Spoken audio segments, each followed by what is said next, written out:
Welcome to the Business Leadership Series, where we engage with leaders who are making an impact on their worlds and who want to share their knowledge and experience for your personal and professional growth. The following interview is designed to inspire you to become the best leader you can be.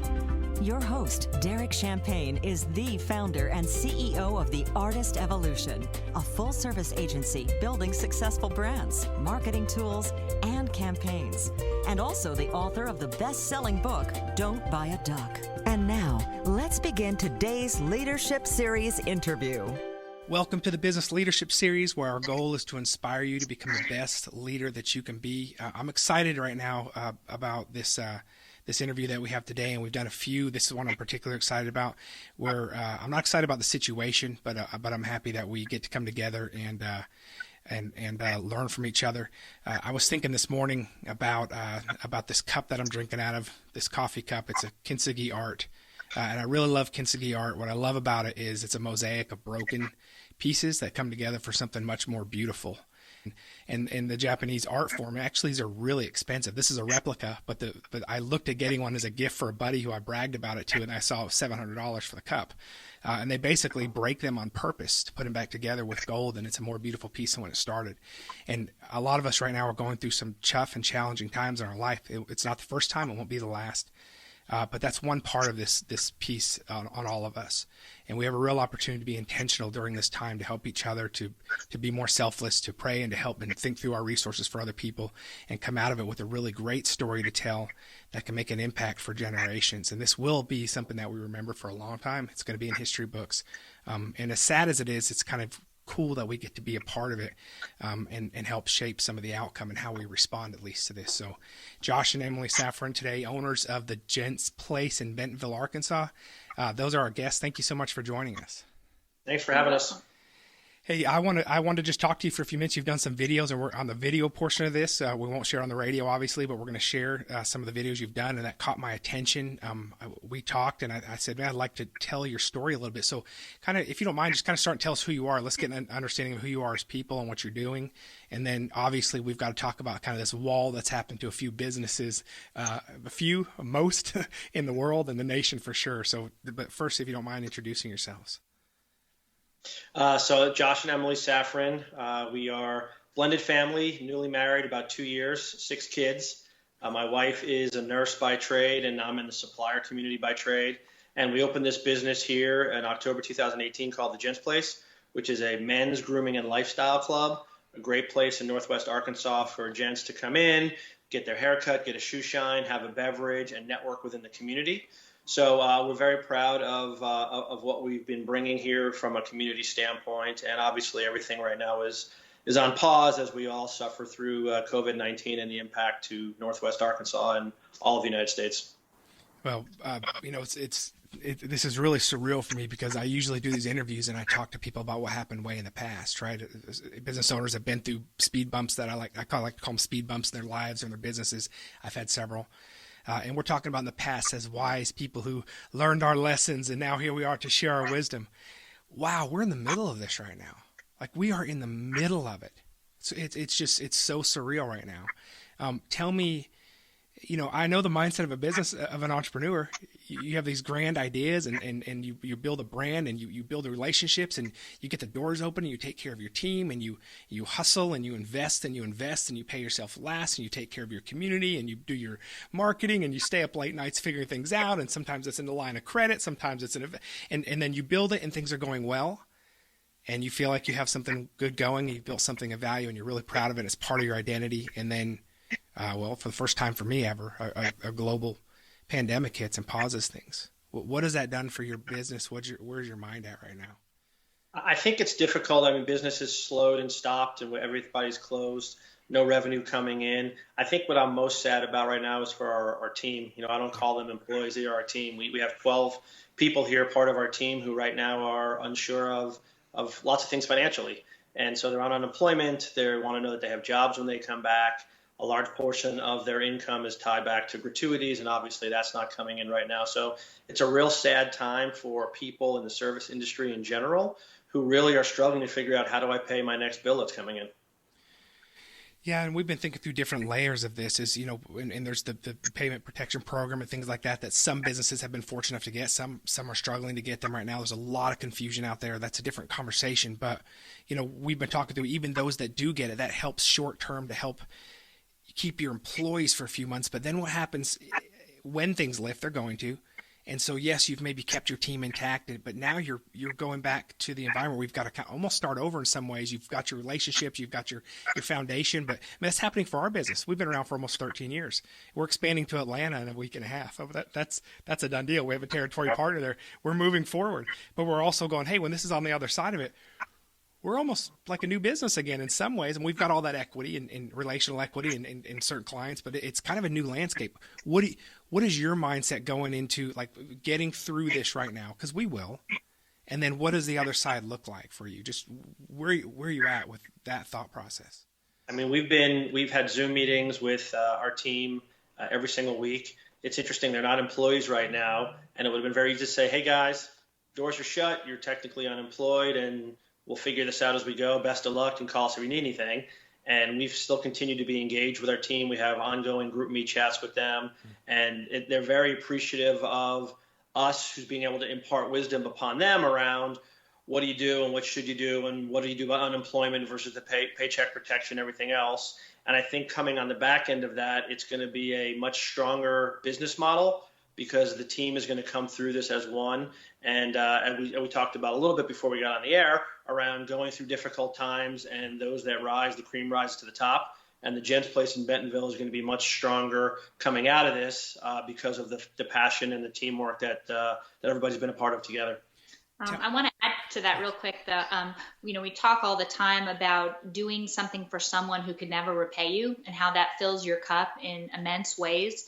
And in addition to being a business and running a business and focused on growth, we've always had community and contribution as the forefront of our mission. And that hasn't changed. It's actually more prevalent now more than ever. And so we are all getting our cups filled by giving back to the community and trying to help others. We're not focused and licking our wounds and woe is me. We're pulling up, our sleeves and we're saying, okay, terrible circumstances all the way around. So what can we do to help in the meantime until we all get through this together? And our team has that same giving spirit and servant hearts. And so we've been so happy and grateful to be able to help other businesses and to give to charitable causes, and our members as well. They see us doing that and they want to contribute. So they're helping and they're contributing to the causes as well. And they're coming and supporting our team members through gratuities or product purchases. So it's been a great kind of example that we've set early on to now see it really continue as we really need it the most. Yeah, that's great input, Emily. Thanks for sharing that. Talk to me about, and we talked about this earlier before we started this interview, is I think that brands that are giving back, like you're talking about, that really part of their mission and their purpose is to help the community, is their offers of value, they have purpose, they're authentic. Those are the ones that are not even just going to rise to the top right now. In my industry, I'm seeing those are the ones that are going to survive. Mm-hmm. And so there's a lot of noise that's going to be gone. So, from our studying the climate, there's going to be a lot of good brands on the other side of this. And there's some good brands that are going to possibly go away. We're going to help them. We're all going to help them. That's what's happening right now. Our purpose is helping the community and the businesses. Everyone is having some challenges right now.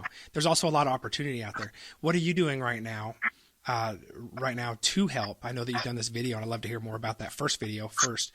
What are you doing to help your team? Being supportive and doing Zoom calls is fine, and that's all well and good.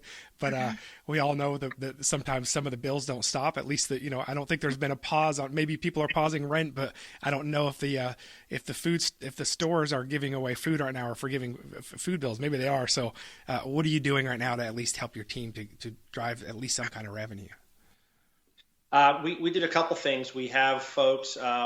As brand ambassadors for one of our retail, we have a line that we sell called Rascal, and we've worked with the company Rascal to say folks can be brand ambassadors and sell this retail product online and get 25% commission for everything that they're selling. So we're trying to help them from that way. We're also working with a lot of our members. We have guys walking in saying, how can we help? And prepay for haircuts or prepay for your next sets of tips. So we have guys coming here to the Jen's Place and leaving money for future gratuities cash tips for folks, and you can see how it's touching not only the grooming specialist who's getting the money, but the gentleman who's dropping it off wants to come back and be able to do some good for the team here because it means that much to them. So trying to help them financially through this situation is really first and foremost a part of everything that we're doing here. Yeah, that's great. Any other, I've got just a minute or two left, any other advice or encouragement you have either to your other business owners, to the community at large about getting through this? I think for us, and I want to reference the video that you referenced before, it's very easy to feel in this time everybody's competing with this barbershop or this salon and everything else. And I tell people there's 40,000 heads to cut in Northwest Arkansas. I can't possibly cut all of them. Right. And so we felt right now we wanted to create a message for the entire industry that we're all suffering together, and no matter where you get your haircut, now is the time to help your local barbershop, your local hair salon, your local nail salon, because they need help more than anyone right now. Their doors are all closed and there's no revenue coming in. And so it's so important for folks to keep that top of mind, as some of these places may not come back for business if we can't get the support from the community right now. Yeah, excellent. Any other final thoughts you want to share? I think that together we're stronger in numbers, and there's no competition. This is all Northwest Arkansas. We all have charitable hearts deep down, and this is the time to reveal, those hearts and help if you think you can in some way, shape, or form. We all have more time on our hands now than we ever have before. It's called the Great Pause, where you get to reflect and decide what you want to be when you come out of this and how you want to adjust how you live and how you work and what you take for granted and what you don't. And so this is really the time now to have that reflection and decide to use it to benefit someone other than yourself.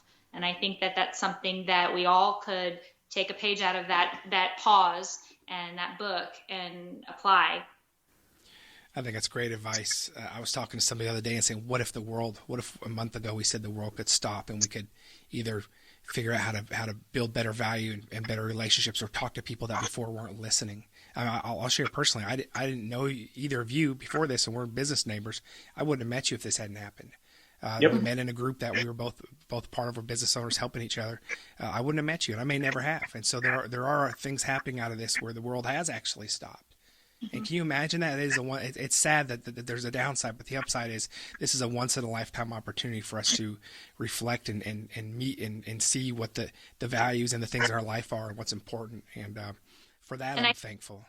I think one more thing to add on to that is, for us, it's always been about building relationships and not about business transactions. And I think that's what sets people who are successful apart. You're looking, as Josh said, at the long term and the relationship and the foundation of who you are as people, not as what you can do for me in business. And that's really kind of how we operate always, in all ways.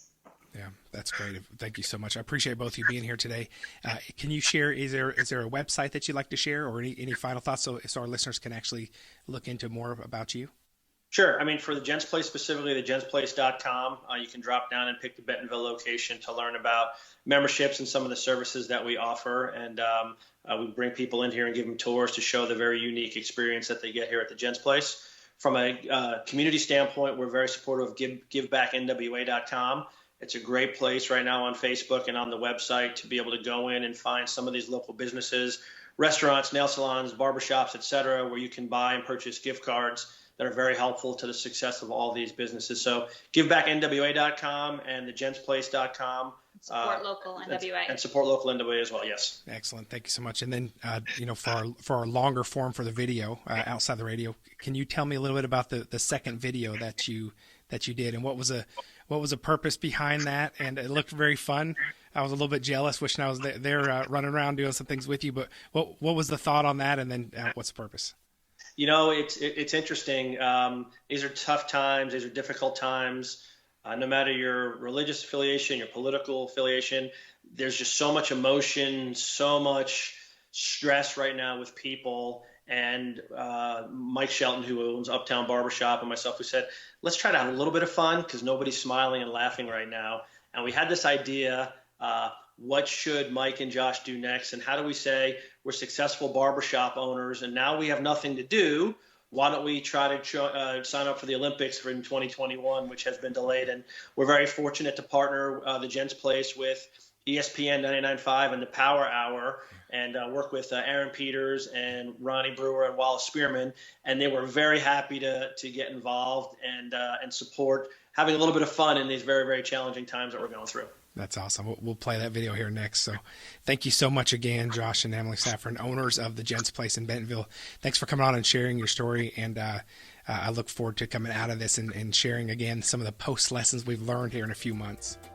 We appreciate you having us on. Thank you for your time, and God bless. Be safe to you and your family.